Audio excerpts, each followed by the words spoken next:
안녕하세요. 자동차 읽어주는 남자 이상입니다. 오늘은 정말로 중요한 차량에 대한 정보를 전달드릴까 하는데요. 향후 전기차의 미래를 새롭게 제시하는 브랜드의 플래그십 전기차에 대한 이야기입니다. 바로 메르세데스 벤츠의 순수 전기차, 첫 번째 순수 전기차 플랫폼을 적용해서 제작한 플래그십 세단 EQS인데요. 현재 들려오는 소식으로는 올해 4월쯤에 월드 프리미어로 공개될 가능성이 있다고 합니다. 국내에서도 올해 만나볼 수 있지 않을까 싶은데요. 경쟁 브랜드 대비 순수 전기차 플랫폼을 적용한 신차 출시가 좀 늦지 않았나 싶기도 한데, 메르세데스의 슬로건이 베스트 올 나띵인 걸 감안해 보면 최고가 아니면 만들지 않는다는 브랜드 이념 하에 완벽한 전기차를 출시하기 위해서 조금 늦지 않았나 생각이 들기도 합니다. 메르세데스 벤츠의 첫 번째 완전한 순수 전기차 EQS의 특징부터 한번 살펴보겠습니다. EQS는 현존하는 전기차 중에서 가장 긴 리무진 세단으로 제작되었으며, 기존 내연기관을 기반으로 한 기존의 S클래스를 대체하는 차종이 아니라 또 하나의 새로운 S클래스로 정의되어 새로운 고객들을 위한 플래그십이라고 합니다. 마이바흐가 S클래스를 대체하지 않듯 EQS도 S클래스와는 또 다른 장르로 고객들에게 다가가는 것 같습니다. 그리고 가장 중요한 메르세데스 벤츠 최초의 순수 전기차 플랫폼인 EVA가 적용된 첫 번째 모델입니다. 이 부분이 의미하는 바가 상당히 큰데요. 지금까지 출시된 EQ 라인업인 EQC와 EQA는 GLC와 GLA 플랫폼을 기반으로 제작되어서 주행 가는 거리가 경쟁 모델에 비해 매력적이지 못했습니다. 그 부분이 곧바로 판매량으로 증명되기도 했었죠.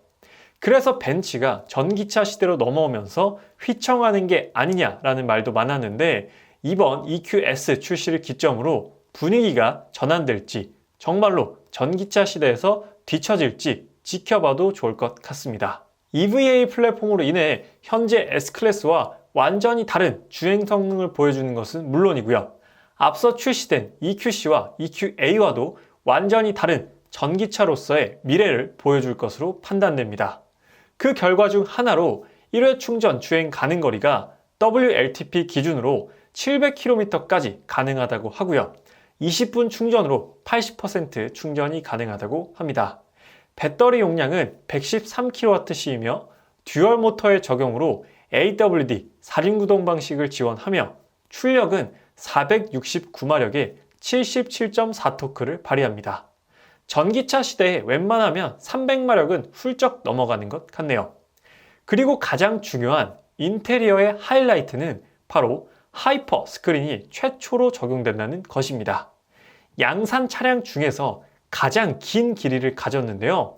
스크린의 길이가 무려 141cm라고 합니다. 1m 41cm라는 것인데요. 개인적으로 가장 크게 기대되는 부분 중 하나입니다. 메르세데스 벤츠는 전기차 라인업을 EQ라고 정의하는데요. 현재 EQ 라인업의 종류는 크게 세 가지로 나뉘어 있습니다.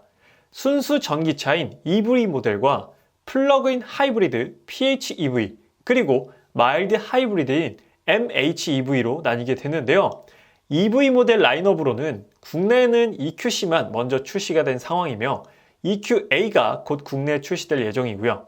뒤이어서 EQS와 EQE, 그리고 EQS의 SUV 모델까지도 2022년에 출시된다고 합니다. PHEV 라인업은 S5602와 E302, GLC302, GLE 350E 등이 있습니다.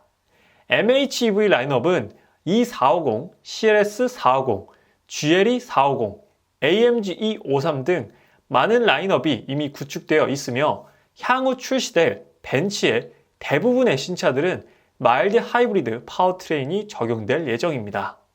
AMG 모델들도 MHEV로 나오는 추세이며 PHEV 방식도 적극적으로 사용할 계획이라고 합니다. 곧 순수 내연기관 고성능 차를 신차로 구입할 수 있는 날도 얼마 남지 않은 것 같네요. 그렇다면 전기차 플래그십 세단인 EQS의 크기는 어느 정도일까요? 전기차 전용 플랫폼을 사용하게 되면 다양한 이점이 존재하지만 그 중에서도 실내 공간을 효율적으로 만들어낼 수 있다는 장점이 큰데요. 풀 체인지된 S580 롱바디 모델과 테슬라 모델 S의 크기와 한번 비교해 보겠습니다. 전체적인 수치, 전장, 전폭, 전고, 휠베이스를 살펴보면 전고, 높이를 제외한 모든 부분에서 EQS가 확실한 우위를 점하고 있는 걸 확인해 볼 수 있습니다. EQS는 세단 장르이지만 쿠페형 라인을 갖춰서 세단 치고는 전고가 좀 낮은 편인데요. 그래서 상당히 로우앤 슬릭한 느낌을 가지고 있는 것이 특징입니다. 휠베이스는 S클래스 롱바디 모델보다도 더 넓은 것이 가장 눈에 띄는 부분입니다. S클래스보다 더 정숙하고 부드럽고요. 넓은 차를 원하는 회장님들의 수요도 분명 있지 않을까 싶습니다. 사실 양산형 EQS가 출시되기까지의 히스토리가 좀 깁니다. 최고만을 고집하는 메르세데스 벤츠가 갑작스럽게 플래그십 전기차 세단을 만들어내진 않았겠죠. 2020년 1월 CES에서 메르세데스 벤츠는 비전 아바타라는 컨셉트카를 공개합니다. 영화 아바타에서 영감을 얻은 디자인으로 세계의 이목을 집중시켰는데요. 저도 영상을 접하고 감탄을 금치 못했습니다. 와, 이게 바로 벤츠의 미래구나 라고 말이죠. 비전 아바타에 이어 좀 더 양산화가 된 비전 EQS가 공개되었는데요. 이 차량은 EQS 프로토타입입니다. 좀 더 양산형에 가까워진 모습을 하고 있죠. 그리고 이 차를 기반으로 곧 EQS가 출시되게 됩니다. 정말 계획적으로 EQS를 만들어 왔다는 걸 확인해 볼 수 있는 부분이죠.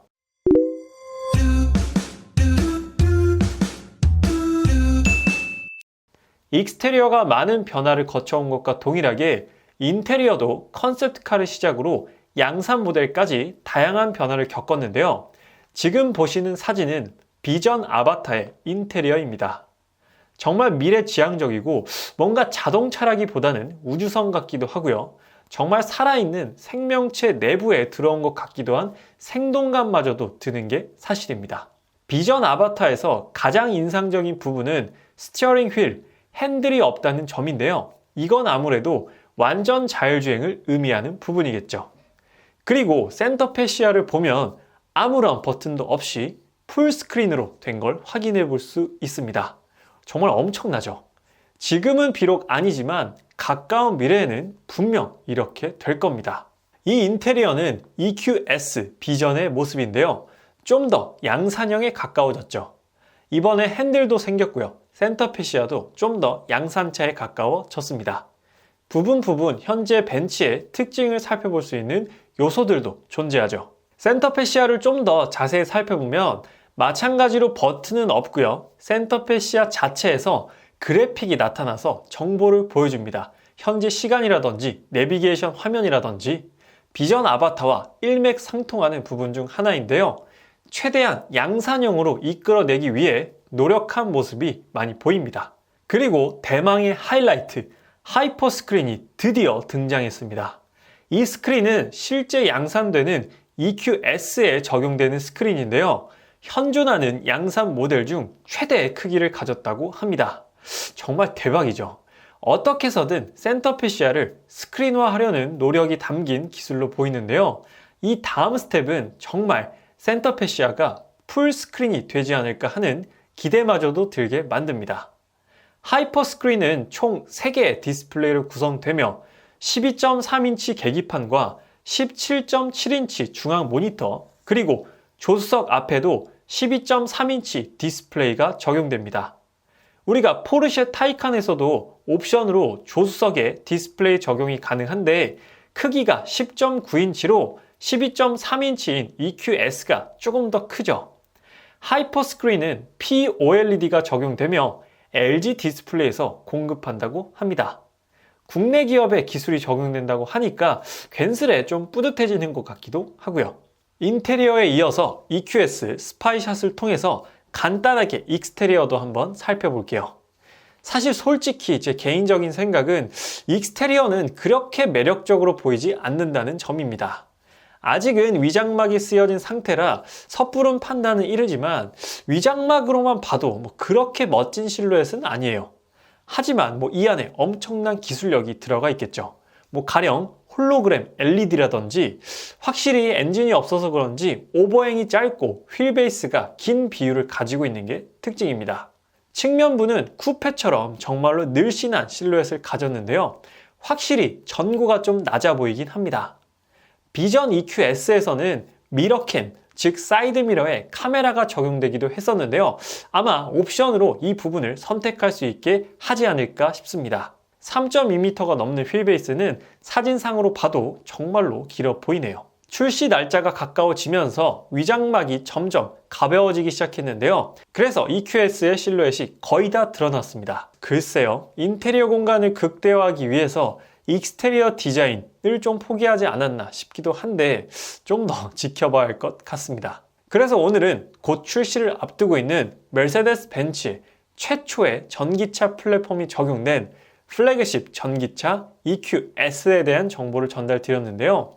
140년간 프리미엄이라는 가치를 지켜온 메르세데스 벤츠는 앞으로도 프리미엄 브랜드로서 최고점을 이어나갈 수 있을지 개인적으로는 너무나 궁금한 부분이고요. 그 핵심에 있는 모델, 미래를 책임질 모델이 바로 EQS입니다. EQS의 흥행 여부에 따라 앞으로 메르세데스 벤츠의 미래가 밝을지 혹은 어두울지 가늠이 좀 되지 않을까 싶기도 한데요. 앞으로도 EQS에 대한 정보 꾸준히 여러분들께 전달드릴 예정이니까 아직 자동차 읽어주는 남자 구독 안 하신 분들께서는 구독하시면 다양한 정보를 받아보실 수 있습니다. 구독 한 번만 부탁드리도록 하고요. 오늘 리뷰는 여기서 마치도록 할게요. 지금까지 자동차 읽어주는 남자 이상이었습니다. 시청해주셔서 감사합니다.